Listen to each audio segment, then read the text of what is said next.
afternoon. Thanks for coming. As you all know, Martin O'Malley is coming, and they asked me to introduce him.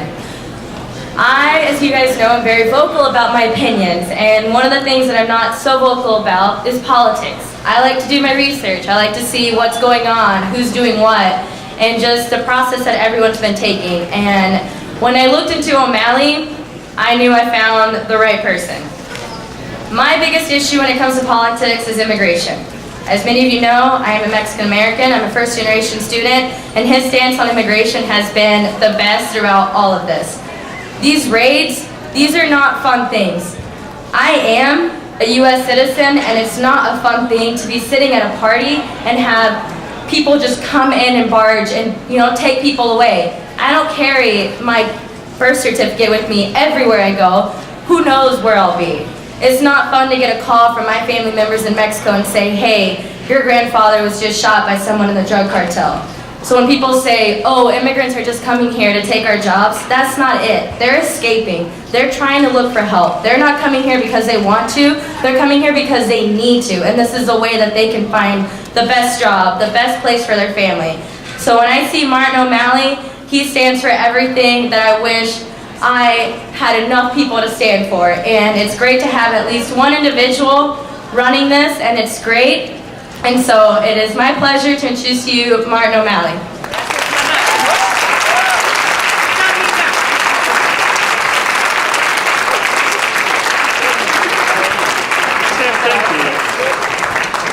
Let's give it up for Sam there, shall we?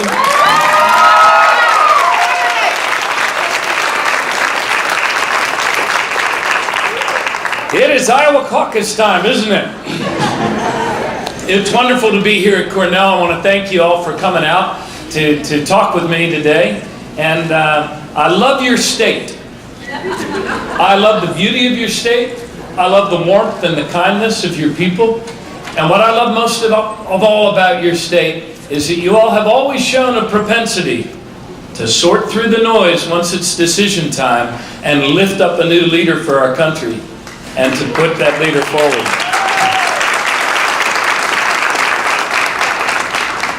And I've seen it time and time again. That's what you do best as Iowans. So look, I thought we'd do something here a little bit different. I need 5 volunteers to underscore one of the great challenges at hand. All right, so think about it a second, and then we'll. We're at a juncture in our nation's history where the nature of conflict has changed, and we need to create a new national security strategy. We are at a juncture in world history where America needs a more collaborative foreign policy, a foreign policy of engagement and collaboration. But make no mistake, both of those things depend on our making ourselves stronger here at home, an economy that works for all of us. 8 years ago, Iowa, you lifted up a new leader in Barack Obama to move our country forward. And that's exactly what he's done.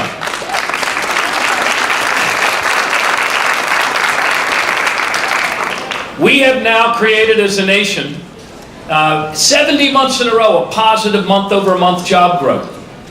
And that's the very good news. But the tough news of our times is this.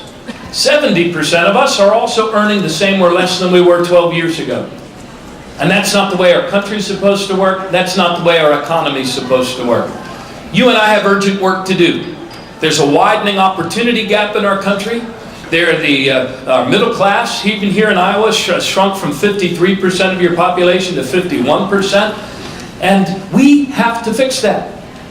30 years before President Obama's presidency, we were following a theory of trickle-down economics.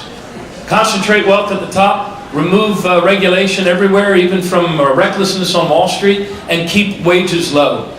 And we are still fighting to restore the sort of economy that we had, that my parents and grandparents built. Now, I was born the year that President Kennedy was killed. My parents were born into the Second Great Depression, and then they became part of that generation that won the Second World War. And the economy they built was very different than the economy today. And so I want to bring forward some volunteers and we're going to do this little audience participation thing, and then let's talk, okay? So who's my first volunteer? Come on down. Yes, ma'am. Come on over. And what is your name? Megan. Megan. This is what we're going to do. We're going to have our volunteers take a step forward for every 10% that their income increased over the 40 years that went from 1947 up till 1979. And Megan, congratulations. Your name is Megan, right? Yes. Megan, Jesus said, "Blessed are the poor."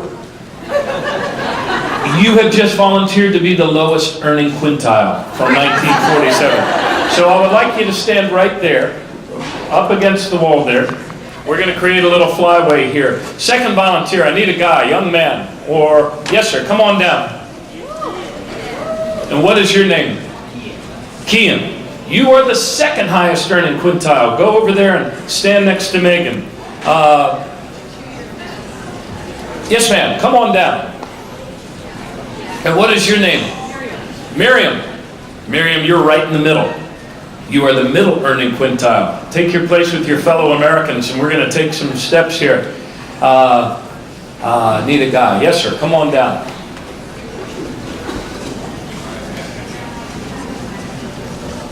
And what's your name? Thomas. Thomas is the fourth highest earning quintile in the nation. Congratulations.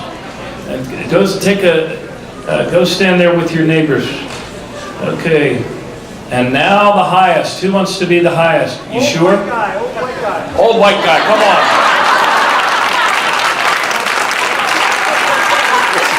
What's your name? Rick. Rick. All right, so we're having fun now, right? Take off the jacket. We're going to have some fun now. All right, so I need you guys to come over here. I want you to line up sort of facing this way. This is going to be our flyway here. So we're going to start you off, Megan. Okay. Start right here. Okay, face forward, because we're Americans. We always face forward.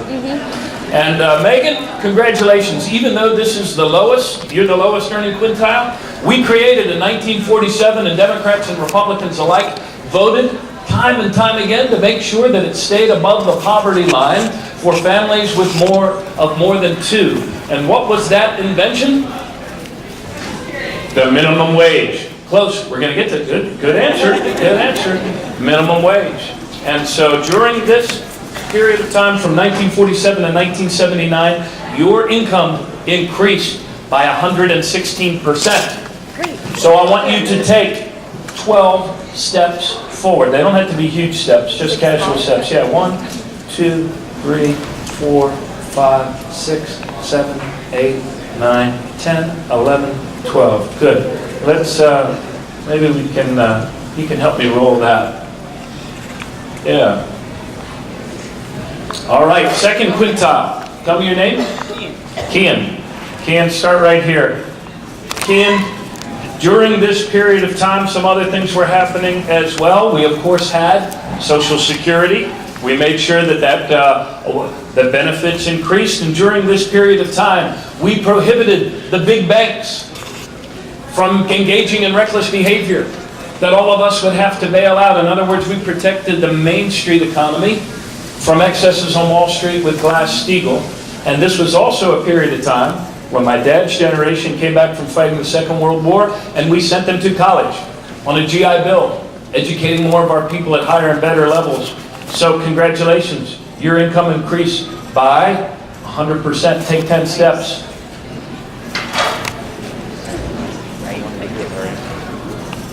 Miriam, during this period of time, this is when our labor force reached the highest number of organized of workers organized in labor unions, reached 33%. I mentioned the GI Bill. That only went up like college was what, like would go up 4% on average a year. And this was also the time when we invested in the national highway system. This was also the period of time when we sent a man to the moon and made other investments in affordable college and the things that work. So you are right smack dab in the middle. The the strongest middle class any nation ever created. I want you to take your income increased 111%. Go ahead and take 11 steps forward.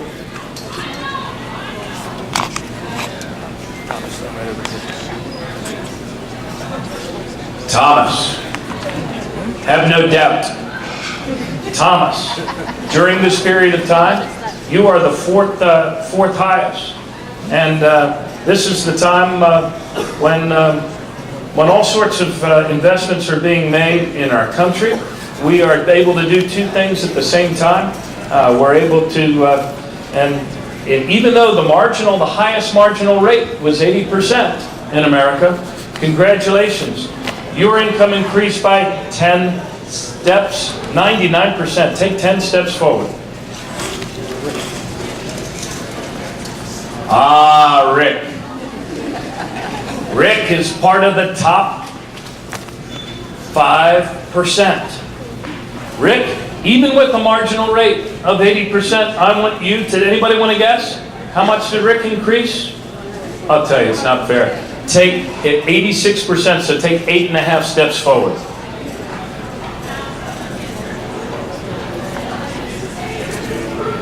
So how about this? Everybody face forward. What does this tell us? This is an economy that works for all of us. This is an economy where wherever you start, but you should be able to get ahead. This is an economy where we didn't have 11 million people in the shadow economy because we couldn't keep our immigration laws up to date with modern practices. This is not a time when we were divesting in the things that make America great. We were investing in them, and they were paying a dividend over the generations, because great nations don't build up wealth by locking cash in a closet, do we? Come on back to the starting line, gang. This is the next 40 years. Different decisions were made. Beginning in 1980, this is a result of them.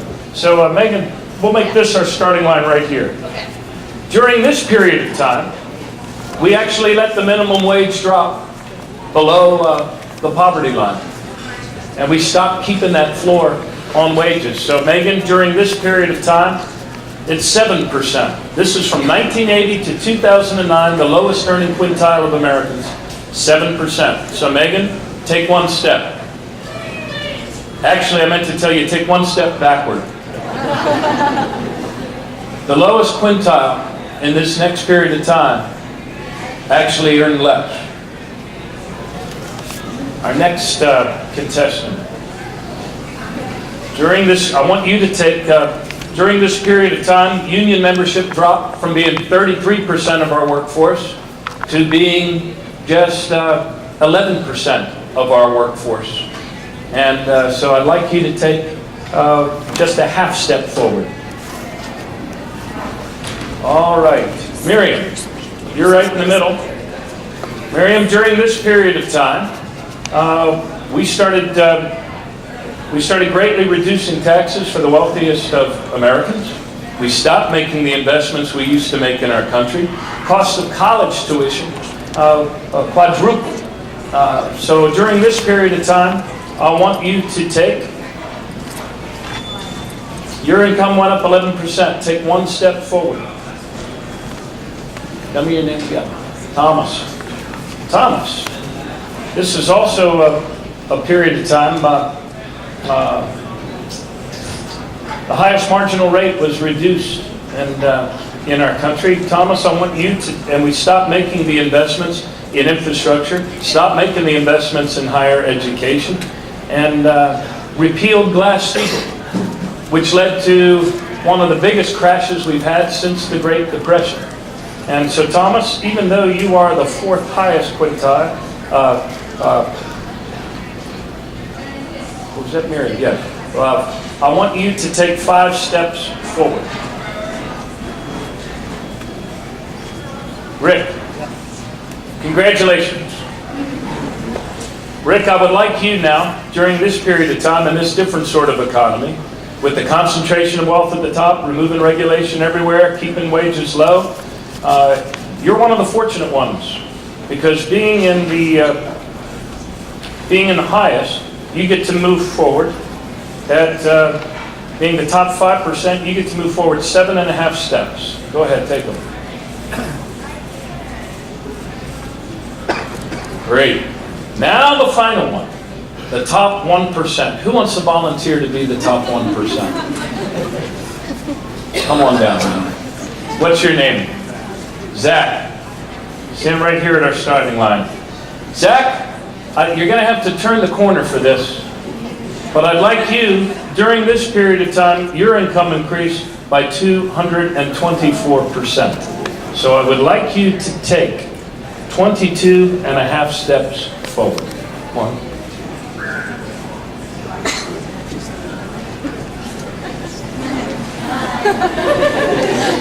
17, 18, 19, 20, 21, 22 and a half stop. So ladies and gentlemen, this is not an economy that's working for all of us. And truth be told, aggregate income went up just as much in those years from 1947 to 1979 as aggregate income went up in those last years from 1980 forward.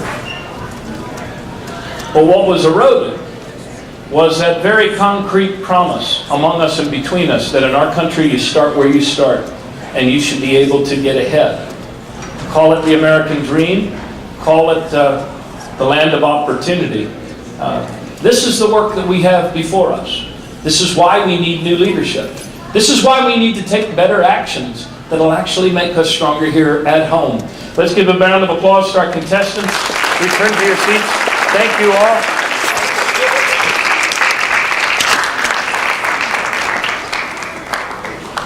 A few weeks ago here in Iowa, I put forward 15 strategic goals to move our country forward. Many of them are related to things that will actually make wages go up again for all Americans. Some of them are actions that we can take to cut gun violence in half, to reduce the numbers of our citizens who die from overdose death.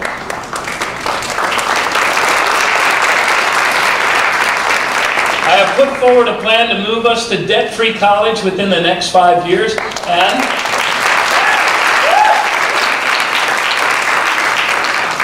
I am the only candidate in either party to put forward a plan to move us to a 100% clean electric grid by 2050 and create 5 million jobs along the way.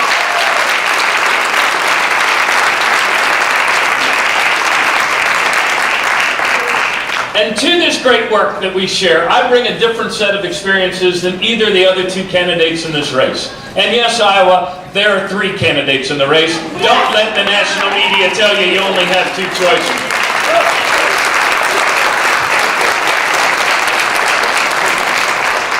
I am not a congressman, a former senator. I am not a former cabinet secretary. My background is as a mayor and as a governor, bringing people together, getting things done. What are some of those things in my own state? Raising the living wage, raising the minimum wage, defending the highest median income all the way through the recession.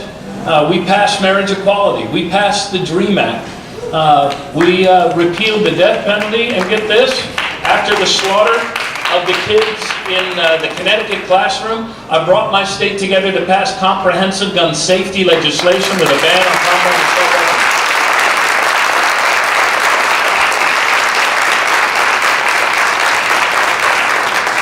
It's all about new leadership and getting things done. Those are the 2 phrases I've heard everywhere I go across your state and across our country. There's a sense that maybe we've lost the ability to govern ourselves. And I say to you that there is nothing so divided about our politics that it cannot be healed with new leadership and the faith in one another. We are a great people. And if you ever have doubts, talk to our young people under 30. Because you will never find among them people that want to deny that climate change is real or dismiss it with lame excuses. You'll rarely find young Americans under 30 that want to bash new American immigrants like Donald Trump, or that want to deny rights to gay couples or their kids. We have work to do. There are things we can do to get wages to go up for all of us, and one of them, I must say, is getting 11 million of our neighbors out of the underground shadow economy by passing comprehensive immigration reform.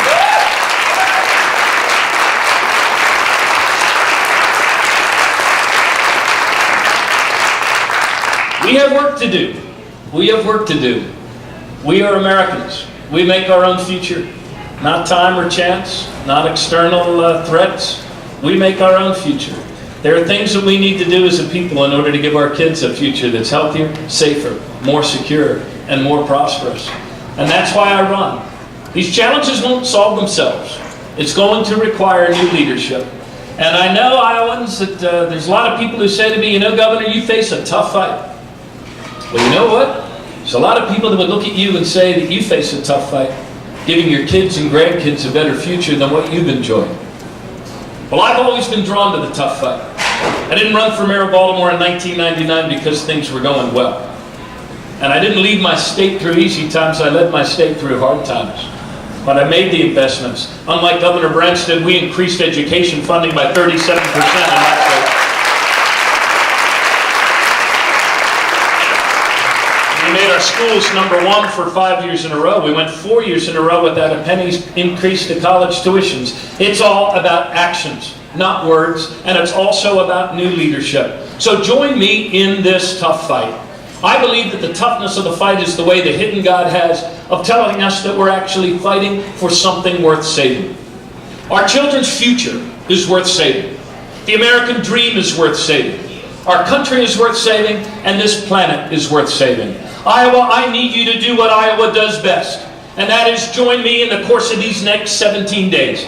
And together we're going to change the arc of history, we're going to surprise the pundits, and we're going to bring forward to our country new leadership that'll take us across this threshold to a new era of American progress. Thank you all very, very much.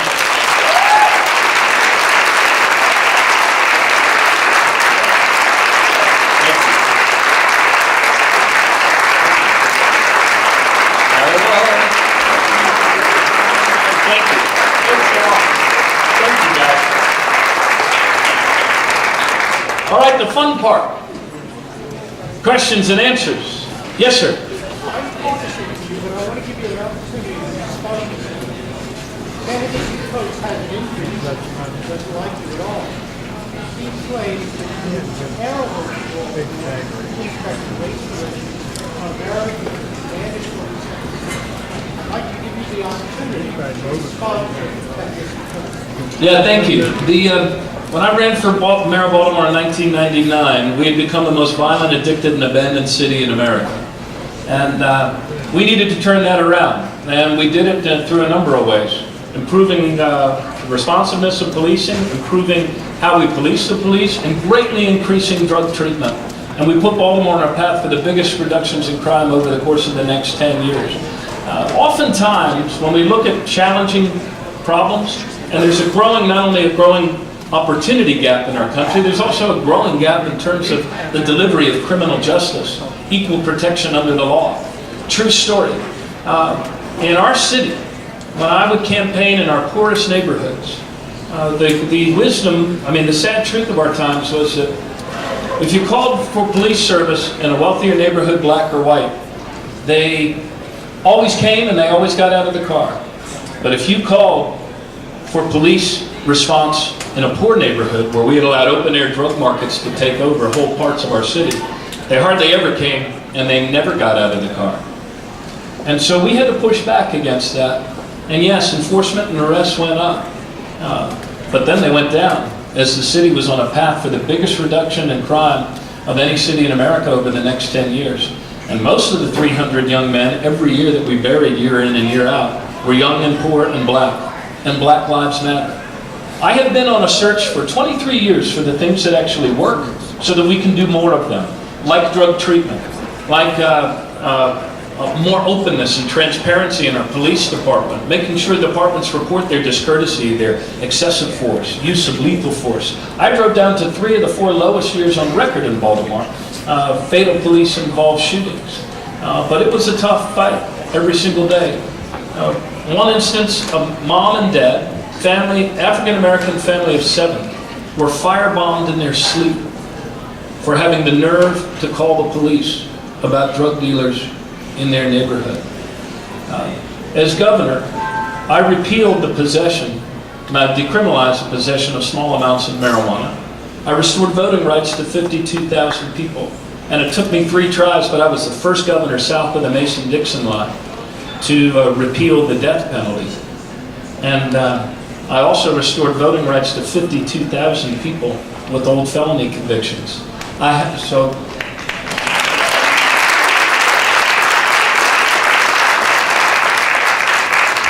I have always practiced both the politics and the economics of greater inclusion of all. And if I hadn't delivered on the promises I made to Baltimore those 15 years ago, by the way, poor relationships between police and community in Baltimore greatly preceded the time of my mayoralty, probably by about 200 years. But if I had not done the things that I did, 100 reverse integrity stings a year, a civilian review board with its own detectives, I would not have been reelected by 88% of the vote, nor would the strongest support I received have come from the poorest neighborhoods of Baltimore when I ran for governor. And the franchise and the opinions of each of those voters and my fellow citizens is what I think is most determinative of my service. Yes, sir. Rick. What are your thoughts on a guaranteed annual income?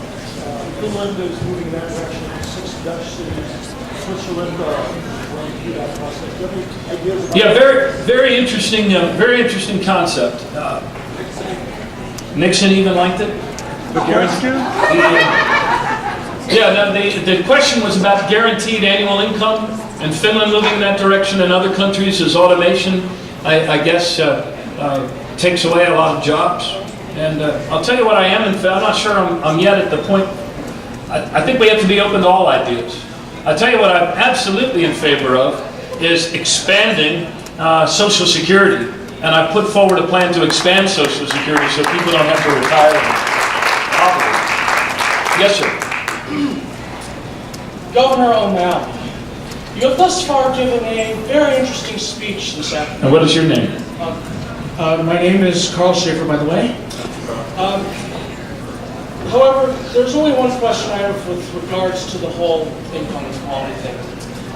If the rich are in fact getting richer, then how come the poor are also getting rich without government intervention, and how exactly do we know it to be true in our own eyes as well as yours? I don't believe that from the numbers I see that the poor are getting richer. The numbers I've seen indicates that actually our lowest earning families are becoming poorer, and that our middle class is no longer moving ahead like we once did. And that's why I run, is to fix this. Yes, sir. One issue that affects the whole country, but particularly in Iowa, thanks to cutbacks by Branson, is those with mental health concerns being secured. What are your ideas in helping increase mental health care? Yeah, questions about mental health. I believe that the quality of the mental health system shouldn't depend on your governor's philosophy, and so I think we need to work for greater parity in mental health coverage. When I was governor, we increased public access to mental health by 80%. I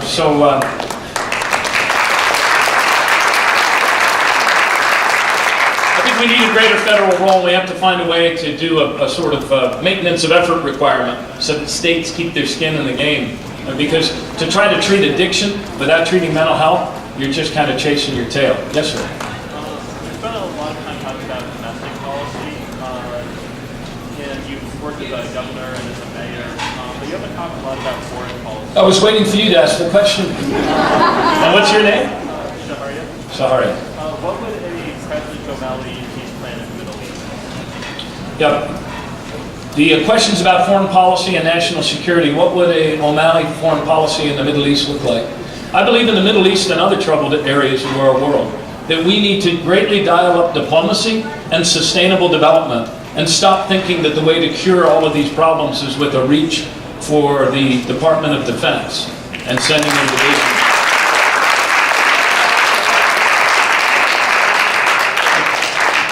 I gave a talk a few months ago, it's on our website, it's called America's Role in the World, and here's sort of the 30,000-foot view of it. I believe that America's role in the world is to lead by example the rise of a global middle class. We do that first and foremost by making ourselves stronger here at home, a more inclusive economy, a place where there's equal justice under the law. Hard to be credible in the world if our major cities are tearing each other apart. But we need a new foreign policy of engagement and collaboration. Gone are the days of the Cold War when everybody had to pick a jersey. You're either going to be on the Russians or the Soviet side, or you're going to be on our side. We need to form new regional alliances to deal to identify threats before they rise to a level where it seems the only response is military. And we also need a new national security strategy that's much more far-seeing and anticipatory and not as reactionary as we have been of late. One example in the Middle East. Many years ago, because of climate change, a drought, an extended drought, hit the Fertile Crescent. Farmers were moved off the farms into the cities of Syria. That government couldn't take care of its people. They rose up. It was repressed. Then civil war, then nation state collapse, then safe haven for another terrorist iteration called ISIL. We need to be smarter and work in alliance when we see things like that drought and act at that point in order to prevent the nation state collapse. Here in the Americas, that means a new alliance for progress. I mean, the news today is that we can't even send Peace Corps volunteers to El Salvador because conditions and violence there has become so bad. The answer to that is not to create more and more immigrant detention camps in our country. The answer to that is to work in alliance as a nation that we are, bringing people together in our own hemisphere to push back against the cartels and the narco-traffickers that are seeking to create nation-state failures in our own hemisphere. So that's my approach. I mean, I intend to make the Director of Sustainable Development a direct report to the President of the United States on the Cabinet. Yes, Maria. We're looking at the result of NAFTA right now as the United States is being sued for billions of dollars by Trans-Canada because we stopped it. President Obama stopped it in South Africa. And now they're trying to push through the TPP, which will not protect the workers and will not protect our environment. How can we deal with those trade agreements which have already gone through from disasters like are happening already? Yeah, they said we need to learn from our mistakes. I was against the Trans-Pacific Partnership, and I've been against it for a year. I didn't change my mind right before debate.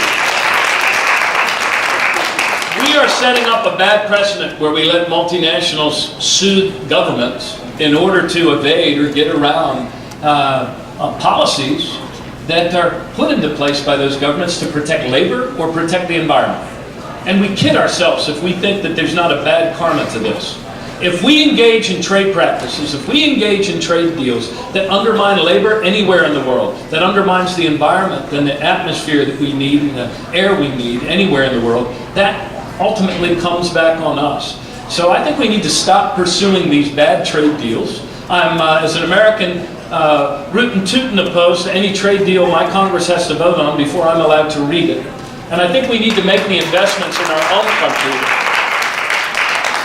And we need to enforce those deals. They're oftentimes side agreements to protect workers' rights, but the enforcement mechanisms take forever. We have only once filed for a violation of CAFTA, and that was against Guatemala 7 years ago. It's still snaking its way through the process. And in the TPP, countries like Vietnam don't even allow workers to organize. What sort of competition is that? That's not fair competition. We need to build up our own economy with an awareness that economies are circulatory in nature, right? We need to produce what we consume. For example, look at what you're doing here in Iowa. 30% of your energy now comes from clean Iowa wind, employing 5,000 people, the parts made here in Iowa. Those are the sort of investments we need to make. Yes, ma'am. Hi, so my name is Caitlin Rainey, and I'm a volunteer with Global Zero, which is the international movement to eliminate nuclear weapons. Now, yesterday you said that you'd like to see us reduce our nuclear arsenal and prioritize spending on 21st century security concerns like cybersecurity. What would you say to Republicans who argue that the North Korean nuclear test means we should upgrade thousands of US nukes with $1 trillion? I believe that we should listen to military experts and not to Donald Trump and the fearmongers of the Republican voters.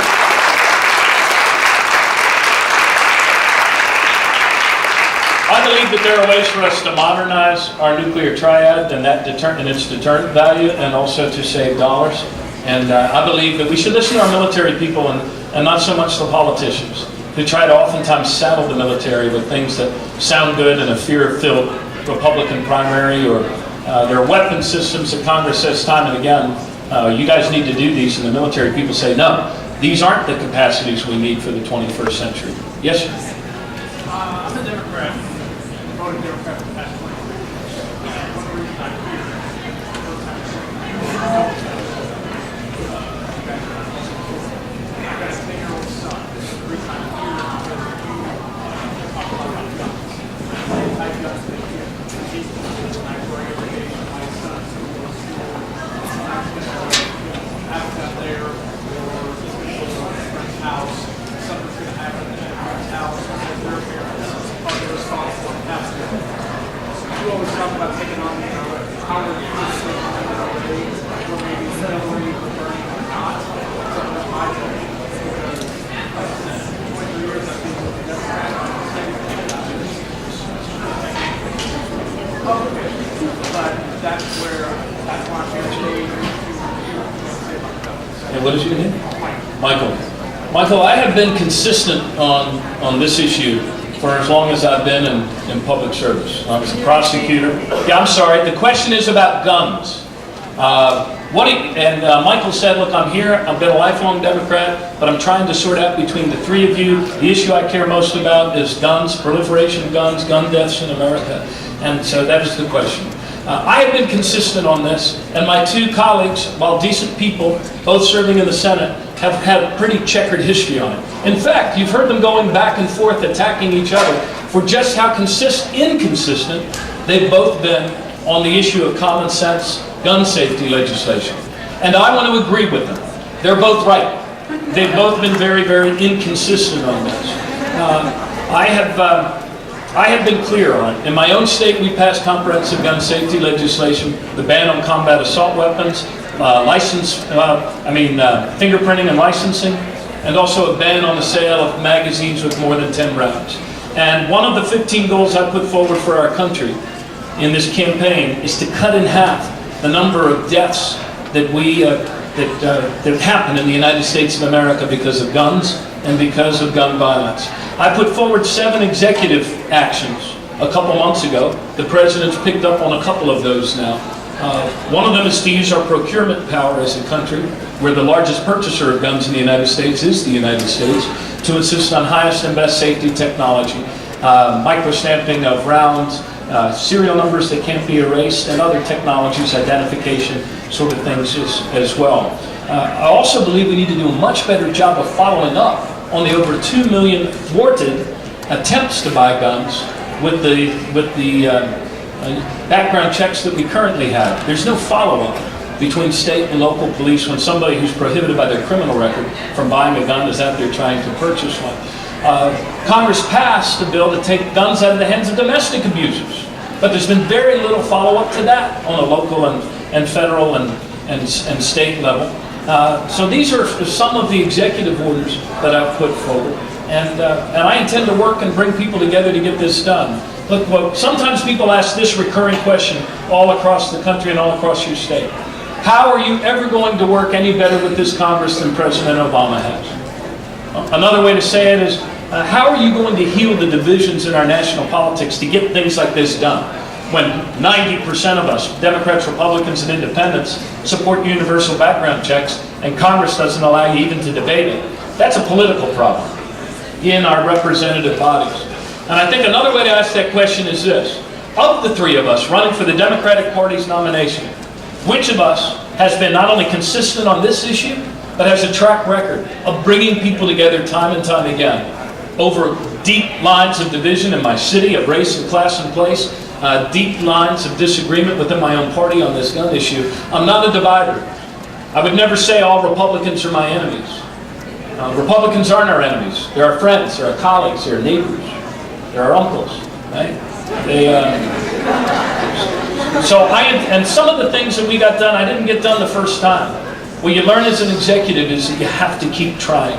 And I intend to keep trying until we restore some common sense and save lives. When ISIL does training videos that tell its would-be followers that the best place to get a combat assault weapon in the United States is a gun show, we shouldn't need a Homeland Security expert to tell us that we have work to do.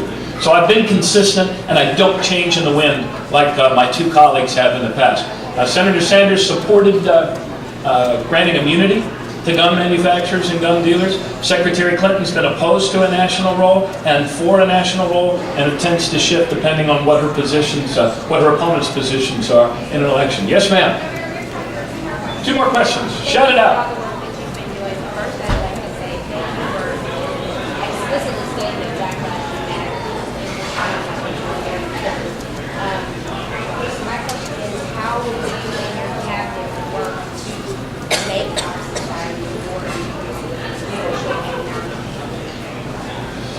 Okay, the question is, how will you and your cabinet work to make our society more inclusive on the social, political, and educational level? That's why we do, part of the genius of our nation is that in every generation, we educate our people at higher and better levels. And that's why education is so fundamental and so important. I've put forward a plan to move us to debt-free college in the next 5 years. A part of that acknowledges the unique role that historically black colleges and universities play. Part of it also has an enhanced work-study component to it. As governor, we had the highest goals for minority and women business participation in our state. I exceeded those goals in a recession, and then we raised it there. So I've also, I'm the only candidate in this race to put forward a new agenda for America's cities. Our cities and towns are the places where we have the greatest racial and economic injustice, the greatest amount of structural unemployment, and where there is the greatest amount of work to be done. So investments in transit and transportation opportunities because one of the biggest impediments to upward mobility is the lack of mobility itself. Investments in workforce housing that's actually clean and green and produces more energy than it uses, and also doing on a massive scale the sort of retrofitting of buildings and the solar panels and that sort of work that needs to be done in order for us to get to a 100% clean electric grid by 2050. The places to do these things are in our cities. That's where the greatest opportunity lies. And if you look through any cabinet I've ever created, and I've put together quite a few of them, they have always reflected the great strength of our country, which is our diversity. Let's go 30 seconds. We'll do 30 seconds. We all know how wonderful Housing Park is. Thank you, FDR, for the CCC. What's your new deal? What does it do for American workers? Look, I believe that we need better transit throughout our country. I also believe that rural broadband is a part of infrastructure, and so those would be my top priorities. Yes, sir. I assume you watched last night. I saw clips of the Republican debate. It's hard to watch the full thing.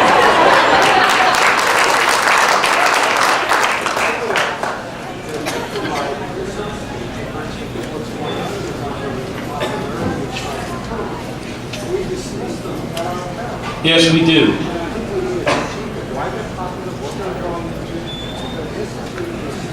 Yeah, it sure is. The question is, this qualifies as an answer.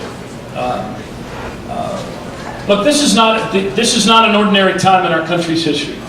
When the leader for the Republican Party boosts his poll numbers by making increasingly more fascist appeals and offering more increasingly fascist prescriptions, like issuing ID cards for all American Muslims or cutting off travel. This is not an ordinary election. This is a fight for the heart and soul of our country.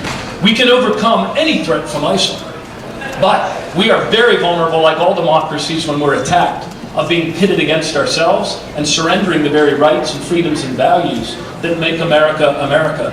And that's why this election is so very, very important. What are they tapping into? They're tapping into a toxic mix of wages flatlining or declining for the first time since the Second World War. They are tapping into the phobias that some people have about the increasing diversity of our country, and they are tapping into the fact that the nature of conflict has changed. The attacks of 9/11 and then more recently San Bernardino.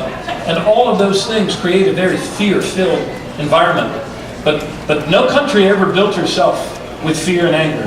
That's not the way forward. And I'm going to continue to speak to the goodness within, and I'm going to call out the behavior of the other side. And let us hope that in the course of this search for deeper understanding this election, we're able to find a way forward. Yes? So my name's Hannah. I have a question, and it's less about helping Americans because it's gotten a lot easier than a lot of other people. What would you do as president violations, environmental pollution, what are you going to do about these American companies that are using child labor, slave labor? We've got Apple companies and factories with suicide nets. The leather industry in India is poisoning people. These are American companies who are taking natural gas and oil and destroying the environment. What do you think about that? Yeah, these are America is a force for good in this world, but only when we exercise our substantial economic, military, diplomatic powers consistently with our principles as a people. And this is a constant journey for us to write the next chapter, to bring our principles into alignment with our actions. And that's why these, I'll tell you what made me very proud of late, though, was our role in those Paris talks, COP21 on climate change. I mean, these are the ambitions that are worthy of the great people. And that's what we need to strive for. And we need to call out those corporations that work against our national interests. Because multinational corporations, or corporations that are supposedly American corporations, whether they're flying with their flag, our flag above their headquarters or not, they represent us abroad. And when they do things to harm the environment or to exploit children, that reflects on all of us. And that hurts America's security. Yes, sir. You might get the last one.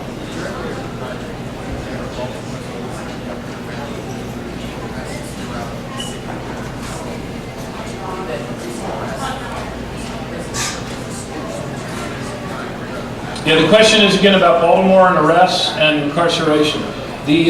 Actually, the arrests went up until 2003 and then they went down. The year before Freddie Gray's tragic death, arrests in Baltimore were at a 38-year low. When I was governor, I reduced incarceration rates to 20-year lows, and I also reduced our violent crime rate to 30-year lows.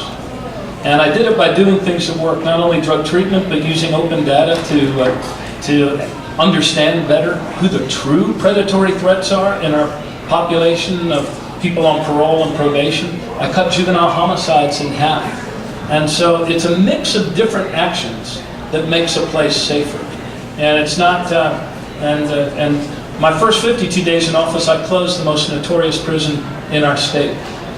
So memo to future executives, it's always easier to close it first than to ask Congress for permission to close it. Yes. And I'm also, I think, and I've also been the first candidate to call upon us as a people and to state, and in fact my criminal justice reform proposal is online. It's and you can read it. I gave it at the Urban League. It was very well received by many people in many, many corners. And it calls for an elimination of the for-profit prisons that we have as awful public policy. Yes.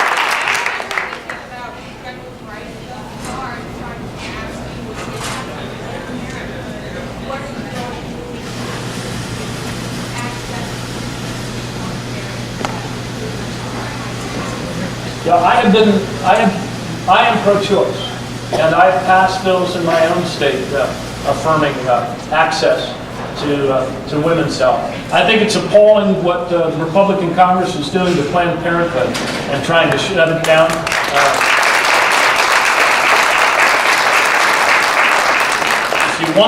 If you want to reduce unplanned pregnancies, the worst thing to do is to cut off people's ability to get that contraception, birth control, and that sort of help. And the vast majority of women served by Planned Parenthood are poor women.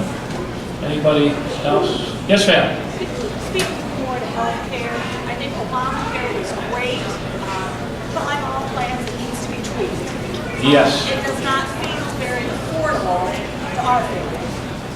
Could you speak to that? Yeah, no program. We're talking about the Affordable Care Act. No program ever came into being in perfect condition.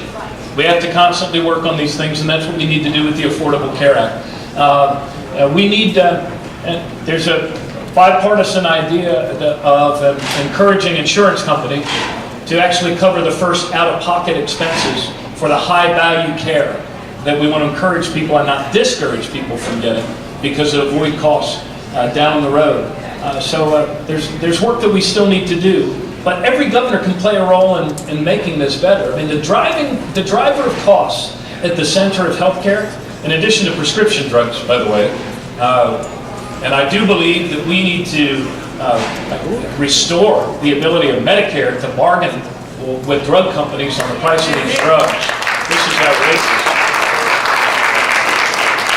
And let me share with you a short story as I close here, and it is in our state.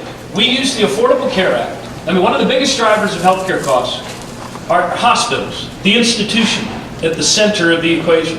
And in our state, we use the Affordable Care Act to move all of our 46 acute care hospitals away from fee-for-service, where they would be profitable like a hotel. How many sick bed nights can you keep filled up? And instead, we move them to global payments for all their Medicaid and Medicare patients within their catchment area. We set a goal of reducing avoidable hospital readmissions. And in the first year, we exceeded that goal. It was a 5% a year goal. In the first year, we exceeded it by 11.5%.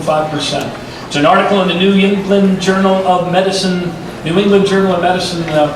a few weeks ago that said that this is actually working. We saved Medicare $110 million. So it's about access, but it's also about bringing down costs. And I do believe that where the Affordable Care Act is concerned, we need to create these, the ability to cover those first out-of-pocket expenses. From the numbers I've seen, the premiums are not going up like they used to. But a lot of people, depending on what plan they went into, depending on the exchange in your state, are experiencing more out-of-pocket expenses because of the co-pays and the deductibles and those sorts of things.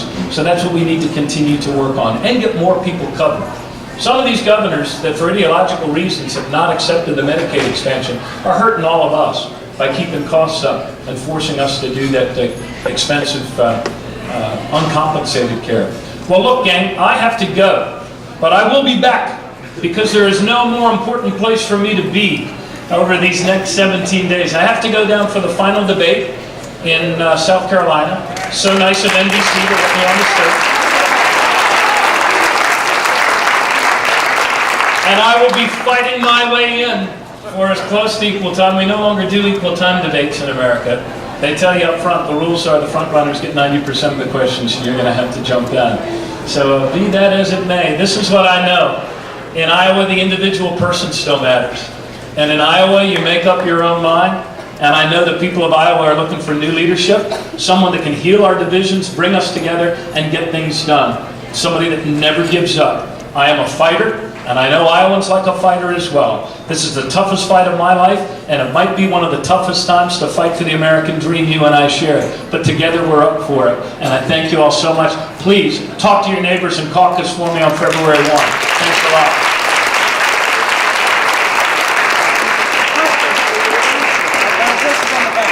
Okay. All right, thank you, Carl.